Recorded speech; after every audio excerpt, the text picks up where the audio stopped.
Hey, bro, they have on that website. This is the national identification card you have, but they also have a right to travel card on that website, and that card costs you $50, right? The driver's license from the state of New Jersey costs you $24, and it's good for 3 years. Now, with the driver's license, as long as you keep it in good standing for 3 years, you straight.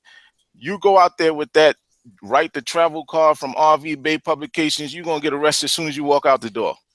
The TSA may soon reject driver's license as identification from major states in the U.S. because they don't pass the Real ID law. Now, the Real ID law, or the Real ID Act, passed back in 2008. However, there have been a number of delays in actually enforcing it. And now, beginning in the new year, TSA agents and governmental officials claim that they're going to start implementing it, and they're going to start rejecting driver's licenses from very specific states. And I'll tell you which states they are in just a second. But here's more about the law. The Real ID law requires states to implement certain security features before they issue IDs, and also verify the legal residency of anyone to whom they issue an ID card. So, from personal experience, if you're from California, you go to the DMV, you fill out a form indicating where your address is, and then boom, they send you a driver's license. Well, apparently that's not good enough for the government. They want to ensure that there's some verification that that address is real. The Real ID also requires states to share their databases of driver information with other states. The information sharing provisions are a big reason why some privacy groups oppose the law, saying it would effectively be the equivalent of a national identification card. I'm probably missing something, but I actually don't mind a national identification card. I don't either. I'm trying to figure out why that's such a terrible thing. I don't think that it is. Stop right there, brother. Corey Gaines did it. That's what you said. Let's look at this one more time. A person, whether you call them citizen or not, stops a person and asks that person, where is their license? Do you have a delegation of authority order? Any driver's license of the person should also ask them, who is your delegation of authority order? Do you have a delegation of authority order? Any driver's license of the person should also ask them, who is your delegation of authority order? So how do we escape that? We can't get away from that. Can I say something real quick? These people are so you know what their delegation of authority is? The Constitution. The badge in the uniform that they got on.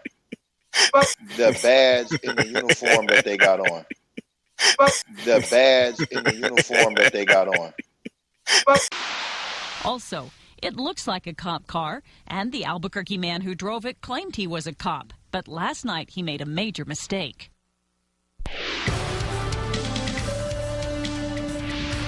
Good evening. Guns, vests, and a car rigged with emergency lights. He had everything he needed to be a cop. There's just one problem. He is not a cop. So you can imagine it did not go over very well when he tried to pull over an undercover sheriff's deputy. Here's News 13's Ian Schwartz. Dick, we talked to the man's stepfather tonight, and it's apparent his stepson always wanted to be a cop. Well, now he knows what it's like to ride in a real cop car. Unfortunately, he had to do it in the back seat with cuffs on. This is what's left of the fake patrol car after deputies stripped it. He made us believe that he was a police and had his lights flashing often in the front of the house. Deputies say 35-year-old Orlando Jaramillo had it customized, running up a tab of more than $20,000 with a local company that outfits real cop cars by fooling them into believing he was with the sheriff's department. You know what their delegation of authority is? The Constitution. The badge in the uniform that they got on. When Jaramillo didn't pay up, the owner called BCSO and found out that Jaramillo was a phony. His first big mistake, he used his real name and his real address. Deputies started watching Jaramillo, even watched him turn his police lights on so he could speed past traffic and through a red light. Then they lost him. Yesterday, they followed him again, and he did it again. But this time, deputies also had someone in an unmarked car who deliberately sped past Jaramillo, and the phony lawman took the bait. Jaramillo, who was pretending to be a deputy, actually chased the real deputy and pulled him over. The criminal complaint says Jaramillo then came to the deputy's window, flashed a state police badge, and then flashed a loaded gun. Jaramillo's neighbors say they're not surprised. And tried to be like the hero in the neighborhood. Whenever there was chaos or someone breaking into a car, he tried to play it off like he had everything under control. In the criminal complaint, the undercover deputy said he felt very threatened by the way Jaramillo showed his gun, and that if he didn't have backup right there, he might have shot Jaramillo. Back to you. Okay, Ian, deputies found guns, ammo, bulletproof vests, and tasers in Jaramillo's car in his home. He is still behind bars tonight, charged with fraud, false imprisonment, and aggravated assault with a deadly weapon. When they walk up and they have that badge, whether if they work for the county, that's the sheriff they represent the sheriff who has delegated and commissioned them to represent him as a deputy of law. Everyone commissioned by the sheriff under his authority is a deputy working off of his authority.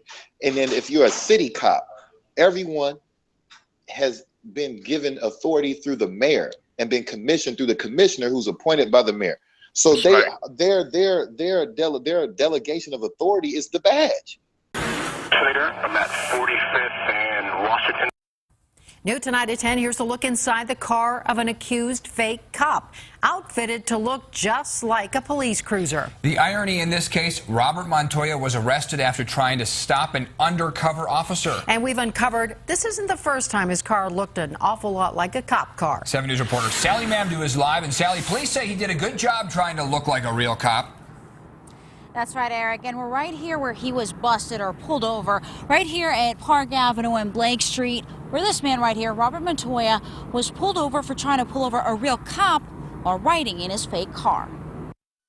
It takes one to know one. The vehicle itself, from the exterior to the interior, mimic an actual police car. But Denver PD Commander Paul Payson says his detective riding in his undercover car knew this police car lookalike trying to pull him over wasn't the real thing. So he radioed in for help. I am police impersonator. I'm at 45th and Washington. Can I get a cover car this way? The car is later stopped here.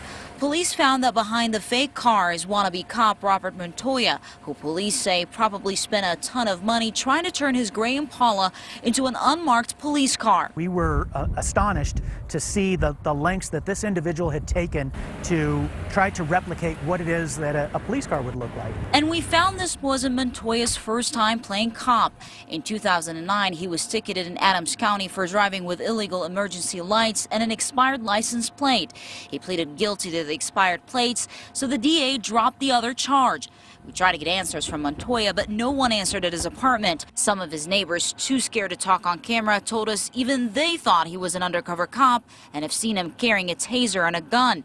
It's why police are glad it's game over. He had bad luck as far as choosing a vehicle to pull over, and our luck couldn't have been better.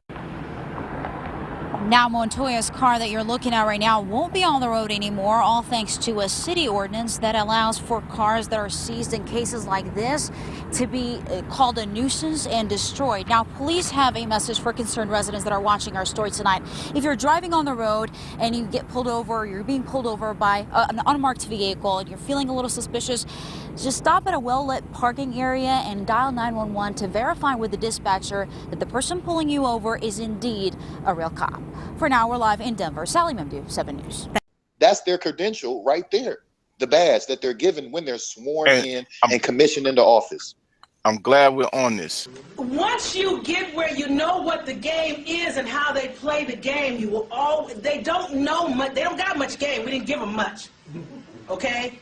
You're dealing with 360 degrees of data. They're only working with 33 degrees or 33 degrees of information. They don't have much game. They use the same game, tweak it a little, and make you think it's a new game. But when you get where you know how they operate, you know their modus operandi or their method of operation, you always see the same thing going on over and over again. And the people keep falling for it repeatedly because they don't know what they're looking at, because they don't know how this creature plays the little bit of 33 degrees of game they got.